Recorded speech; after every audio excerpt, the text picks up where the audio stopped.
I would like to share with you something that I read from the scriptures about Jesus suffering on earth, the last stages of Jesus while he was on earth, and the painful death that he underwent. I would like to split this into several stages, which will help us understand how he went through those sufferings. It is important that we comprehend each stage of Jesus' suffering. Only then we can fully begin to appreciate what he's done for us, and that would keep us from doing things that despises him. The first, let's split it into a few stages. The first stage is that Jesus was in the Garden of Gethsemane and he was praying to God. Before he could pray, he said to his disciples that his soul was crushed to the point of death, that there was some overwhelming sorrow that crushed his soul.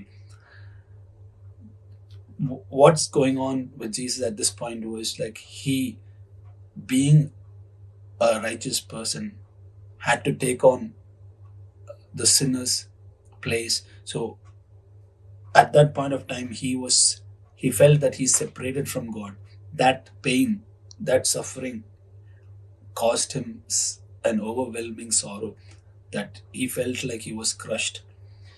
And after this next stage was when he got arrested and he was taken to the um, chief priest's courtyard, where the servants of the chief priest and others mocked him, beat him, blindfolded him, and spat on him, and they abused him.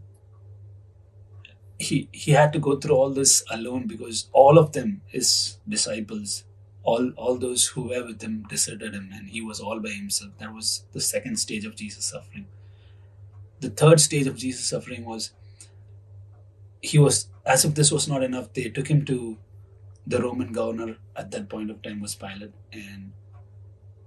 and Pilate had Jesus stand beside another criminal and ask the people whom do they want to be released, and everyone chose Barabbas over Jesus. So and Jesus was so what Pilate, just to please the crowd, he allowed Jesus to be flogged. He thought if he flogged Jesus, and then the crowd would be satisfied and they can let him go. But that didn't happen. And the flogging of Jesus was so painful, as you all would have seen, which was pictured in the movie.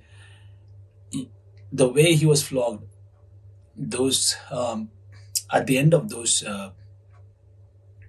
leather thongs were lead pellets, which actually most of them who were subjected to such flogging would either die during the flogging or they would die soon after.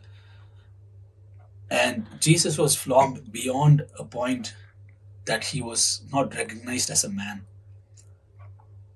I mean, after the flogging, you couldn't recognize him. To such an extent, they flogged him. That was so painful. It was a physical suffering that Jesus had to go through.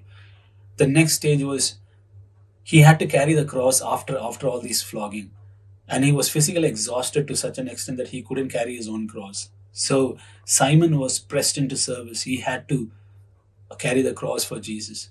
That was the extent that Jesus was suffering physically. And the next stage was that they had to drive those nails into his arms and his legs.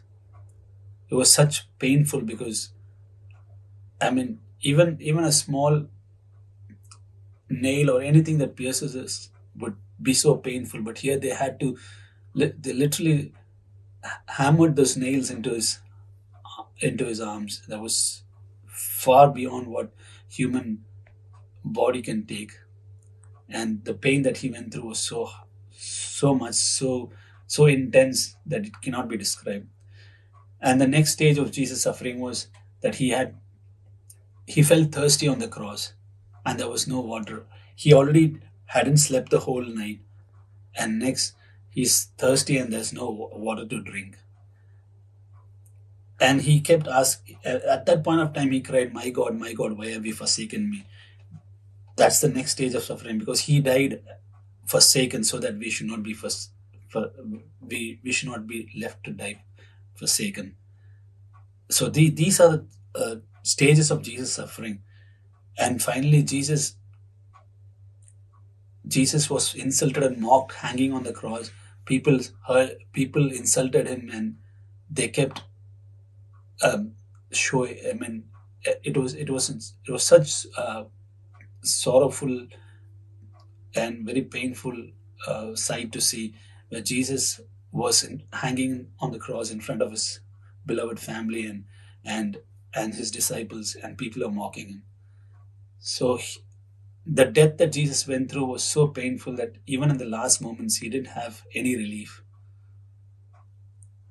So these are the things that Jesus went through for us, for you, and for me.